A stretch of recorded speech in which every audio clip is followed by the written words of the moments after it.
ప్రతి స్త్రీ ఇలా ఉంటే ఏ కష్టమూ రాదండి. ధర్మశాస్త్రమే చెప్పింది. సుమంగళి స్త్రీలు నెత్తిన కుంకుమ లేకుండా ఎప్పుడూ ఉండకూడదు. 2 చేతులతో తల గీరుకోకూడదు. అయిన దానికి కాని దానికి ఎప్పుడూ కంటనీరు పెట్టుకోరాదు.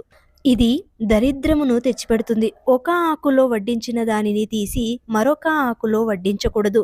ఇంటికి వచ్చిన సుమంగళి స్త్రీలకు పసుపు, కుంకుమ, తాంబూలాలు ఇచ్చి సత్కరించాలి. గర్భిణీ స్త్రీలు నిమ్మకాయ కోయకూడదు. టెంకాయ పగలగొట్టకూడదు.